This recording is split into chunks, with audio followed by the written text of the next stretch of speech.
नमस्कार दोस्तों, मैं प्रभात तिवारी और सार्थक क्लासेस के YouTube चैनल पर आप सभी लोगों का एक बार फिर से बहुत बहुत स्वागत करता हूं। और आज की वीडियो में एक बार फिर से हम बात करने वाले हैं GK part super fast revision UPHSC assistant professor most important and exam oriented 3000+ online question part 6 में कुछ महत्वपूर्ण प्रश्नों को हम देखेंगे जो कि आपके एग्जाम की दृष्टि से काफ़ी महत्वपूर्ण हो सकते हैं। इस पूरी सीरीज को तैयार करने में हमारा प्रयास है कि आपको जो पाठ्यक्रम है उसको स्ट्रिक्टली फॉलो ही न किया जाए, साथ ही साथ जो विगत वर्षों के प्रश्न पत्र उससे भी संबंधित अगर कोई इंपॉर्टेंट फैक्ट्स है तो उसको भी इसमें शामिल किया जाए। तो एग्जाम के लास्ट मोमेंट पर में जब आपके पास इतना समय नहीं होता कि आप अपने पूरे पाठ्यक्रम को सही से रिवाइज कर पाएँ, तो इस सीरीज के माध्यम से यानी वन लाइन फैक्ट्स के माध्यम से रिविजन करना एक बेहतरीन रणनीति हो सकती है और निश्चित तौर पर आप एग्जाम के दौरान आप स्वयं को अन्य अभ्यर्थियों की तुलना में कहीं बेहतर पाएंगे।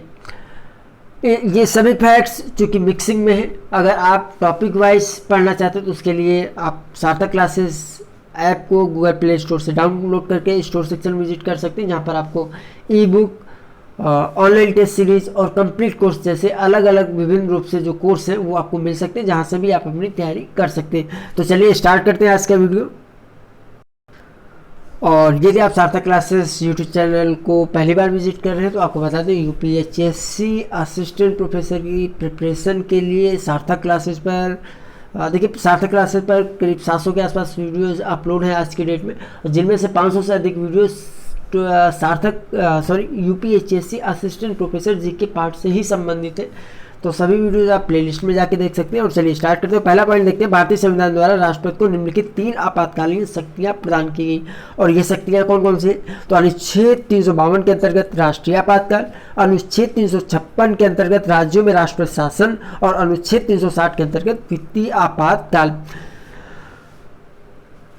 अगला पॉइंट है प्राथमिक समंक, यानी जो प्राइमरी डेटा है वह समंक होते हैं जिन्हें पहली बार किसी अनुसंधानकर्ता द्वारा किसी निश्चित उद्देश्य से संकलित किया जाता है। उदाहरण के तौर पर जो आपकी प्रश्नावलियां हैं, अनुसूची हैं, साक्षात्कार हैं, ये सारे आते हैं इसके अंतर्गत। द्वितीय समंक से संबंधित एक कथन है कि द्वितीय समंक यानी सेकेंडरी डेटा वे हैं जो पहले से ही अस्तित्व में है और जो वर्तमान प्रश्नों के उत्तर के अतिरिक्त किसी अन्य उद्देश्य से पहले भी एकत्रित किए जा चुके हैं। तो यह कथन है एम ब्लेयर का। उदाहरण के तौर पे अगर सेकेंडरी डेटा की बात करें, जो पुस्तकें वो आपके लिए सेकेंडरी डेटा है। सार्थक क्लासेस पे जो भी वीडियोस देखते हैं जीके संबंधित, पढ़ाई संबंधित, वहाँ पर भी जो डेटा है वो सारा सेकेंडरी डेटा है। आपके पाठ्यक्रम के अनुसार काफ़ी मेहनत के बाद इस फैक्ट्स को तैयार किया जाता है, सर्च किया जाता है, तैयार किया जाता है आपके आगे की रणनीति के लिए। नेक्स्ट पॉइंट, प्राथमिक और द्वितीय आंकड़ों में अंतर केवल अंशों का है। जो आंकड़े एक पक्ष के लिए प्राथमिक है वही दूसरे पक्ष के लिए द्वितीयक हो जाते हैं। तो ये परिभाषा किसकी है? या ये परिभाषा है एच सैक्राइस्ट की।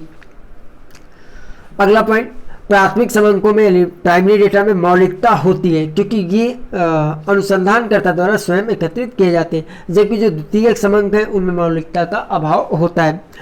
प्राथमिक समंकों के प्रयोग करते समय बहुत अधिक सावधानी बरतने की आवश्यकता नहीं होती है, जबकि जो द्वितीयक समंक यानी जो सेकेंडरी डेटा है उनको प्रयोग में लाते समय अत्यधिक सावधानी आवश्यक होती है, क्योंकि द्वितीयक समंक किसी अन्य के द्वारा एकत्रित किए होते हैं, जिस कारण इनकी सत्यता की जांच किए बिना प्रयोग में लेना हानिकारक हो सकता है। शायद यही रीज़न है कि जब भी आप किसी वेबसाइट को विजिट करें या आप जो है किसी यूट्यूब चैनल को देख रहे हों तो ये बहुत ज़रूरी हो जाता है कि जो डेटा आपके सामने आ रहा है वो जो सत्यता की कसौटी है, जिसमें जितनी छानबीन की ज़रूरत है वो करके ही आपके सामने आ रहा हो। नेक्स्ट पॉइंट, भारत में लिपि की प्राचीनता का सबसे पुष्ट प्रमाण हमें सिंधु घाटी सभ्यता से मिलता है। और जैसे आप लोग जानते हैं कि संविधान सभा में हिंदी को राजभाषा बनाने का प्रस्ताव गोपाल स्वामी अयंगर ने प्रस्तुत किया था। अयंगर के विषय में जब मैं थोड़ा सर्च कर रहा था तो जैसा आप लोग जानते हैं कि हाल ही में जो धारा 370 जम्मू कश्मीर से हटाई गई है उसको भी लागू करने में संभवतः अयंगर का ही विशेष योगदान था। तो इनके विषय में आप थोड़ा सा सर्च कीजिए। वैसे भी धारा जो 370 है अभी हाल ही में चर्चा में थी और हो सकता है कि यहाँ से भी कुछ ना कुछ क्वेश्चन बन जाए, जैसे कि धारा 370 को किस चीज़ को हटाया गया था। ठीक है, तो थोड़ा सा अगर समय मिले तो इसको देख लीजिएगा। भारत में तंबाकू की खेती का प्रचलन पुर्तगालियों ने किया था। अब 2 योजनाओं की भी हम बात करेंगे यहाँ पे, पीएम किसान योजना की और किसान क्रेडिट कार्ड योजना की। इससे संबंधित आपके विगत वर्षों के प्रश्न पत्र में था, इसलिए थोड़ा सा डिटेल में हमने लिया है। तो वन लाइनर तो इसको हम नहीं कहेंगे और थोड़ा सा बड़ा हो जाएगा, फिर भी इसको देख लेते हैं, आपके एग्जाम की दृष्टि से इंपॉर्टेंट है।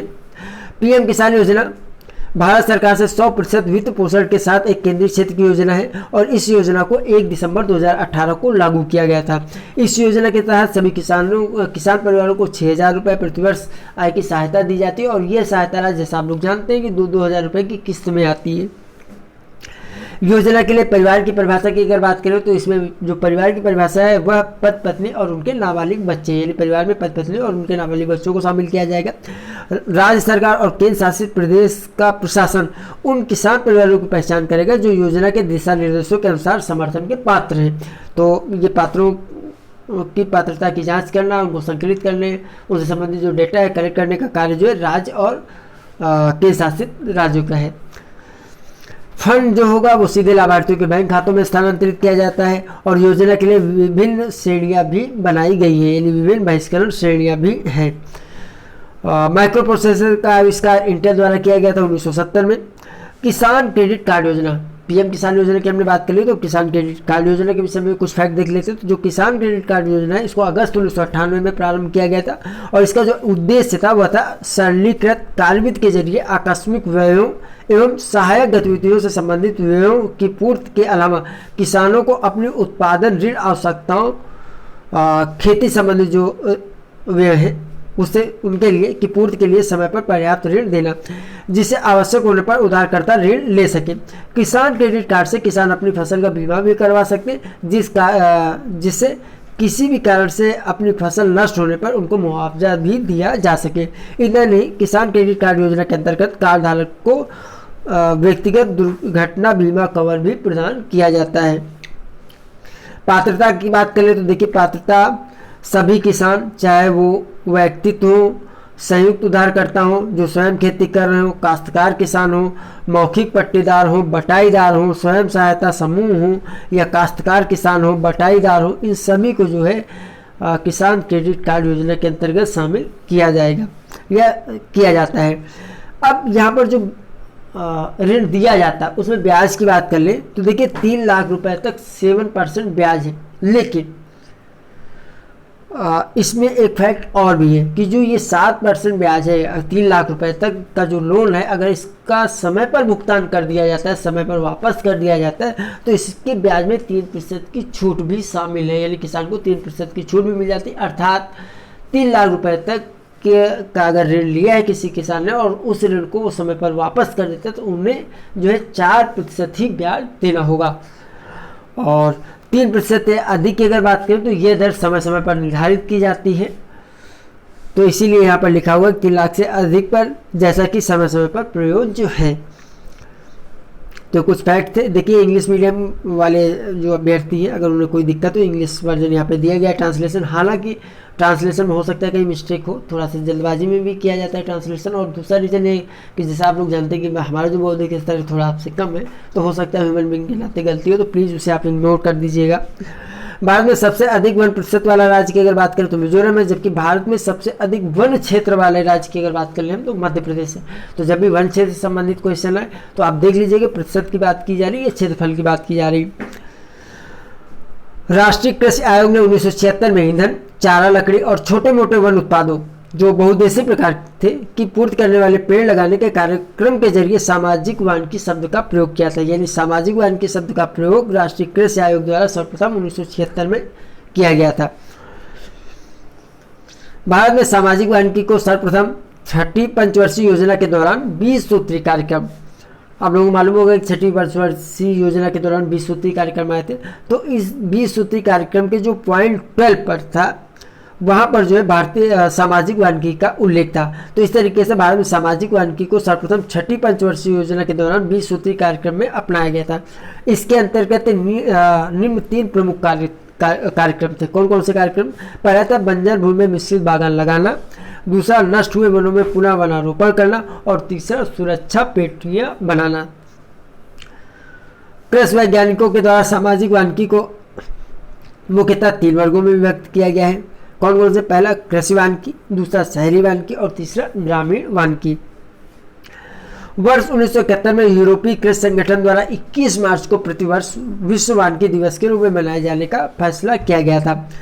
भारत में सर्वाधिक वन क्षेत्रफल वाले 3 राज्य कौन कौन से? हम लोग जानते हैं कि भारत में सर्वाधिक वन क्षेत्रफल वाला राज्य मध्य प्रदेश है, लेकिन अगर 3 राज्यों की बात करें तो पहला उसमें मध्य प्रदेश है, दूसरा अरुणाचल प्रदेश और तीसरा छत्तीसगढ़ है। इसी तरीके से भारत में सर्वाधिक वनावरण प्रतिशत वाले 3 राज्यों की बात करें तो पहला स्थान मिजोरम का है, दूसरा अरुणाचल प्रदेश का और तीसरा मेघालय का है।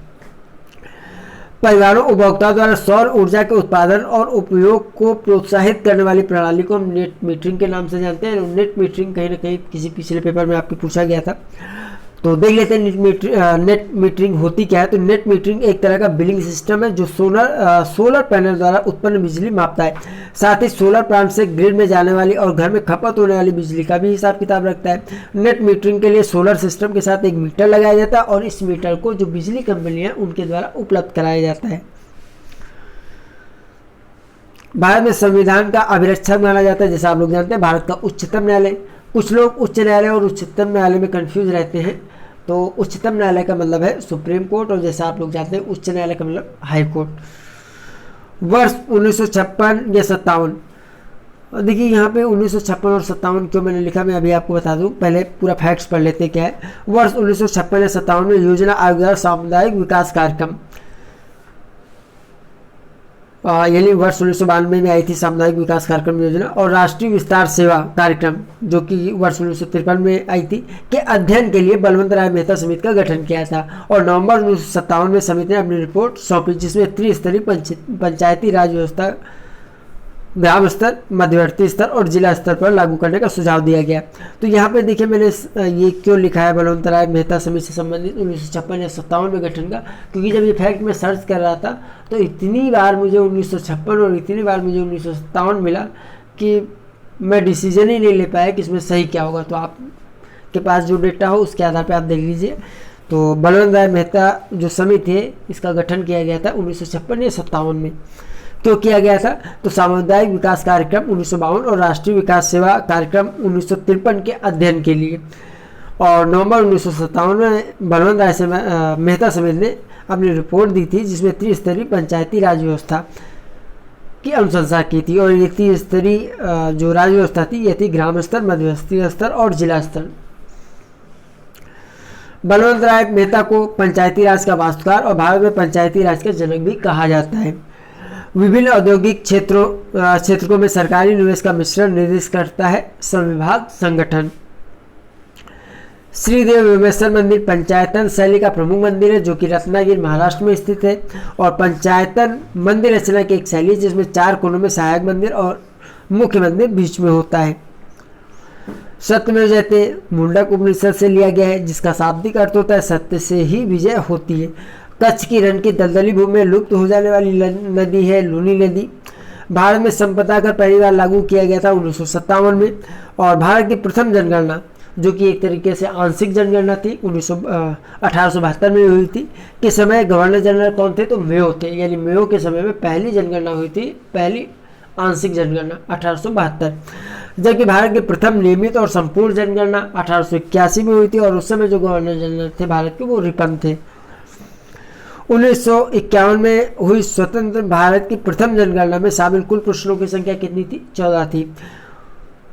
आज़ादी से पूर्व की जनगणना वर्ष की अगर बात करें तो 1872 में आंशिक जनगणना हुई थी। उसके बाद 10 साल के अंतराल में लगातार जनगणना होती रही। 1881, 1891, 1901, 1911, 1921, 1931 और 1941, यानी बीच में कोई गैपिंग नहीं है। कुल 9 बार जनगणना हुई। पूर्ण जनगणना की बात करें तो स्वतंत्रता से पहले 8 बार हुई, क्योंकि 1872 की जो जनगणना थी वो आंशिक जनगणना थी। और ये डेटा जो है वो परतंत्र भारत का है, यानी जब भारत स्वतंत्र नहीं हुआ था उससे पहले का है।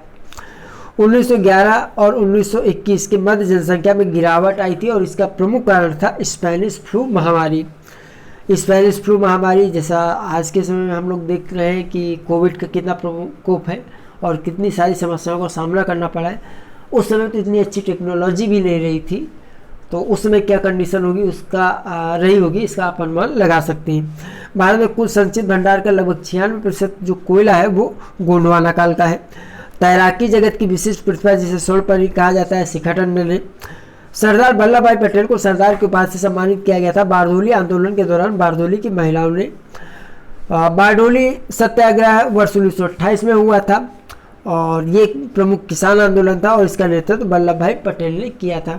आखिरी बारडोली आंदोलन हुआ क्यों था, ये एक प्रश्न है।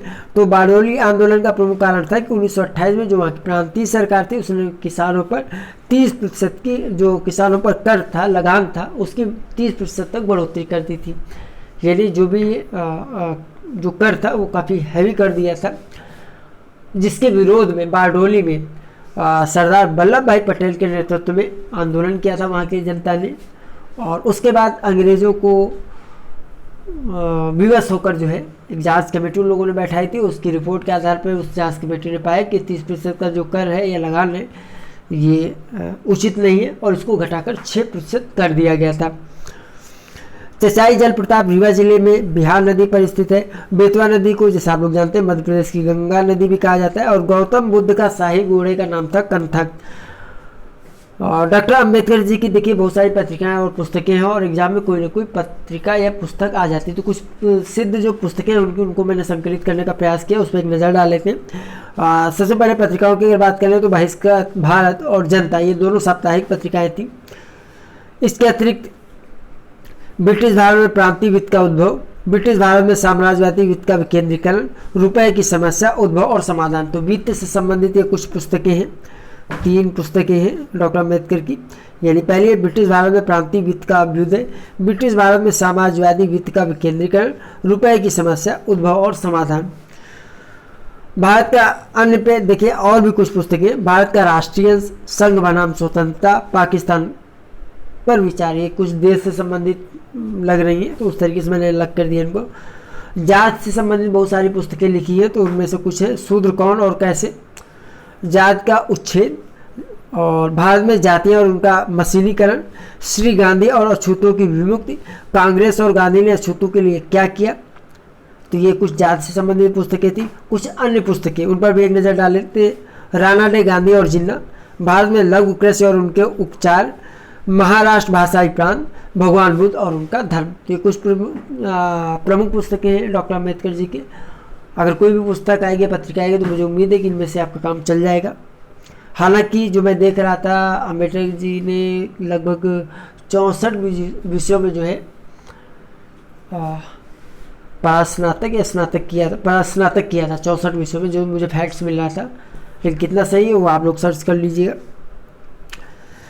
आगे देखते हैं, अगला पॉइंट है मुस्लिम लीग और भारतीय राष्ट्रीय कांग्रेस के मध्य राजनीतिक गतिरोध दूर करने के लिए CR फार्मूला को सी राजगोपालाचारी ने प्रस्तुत किया था।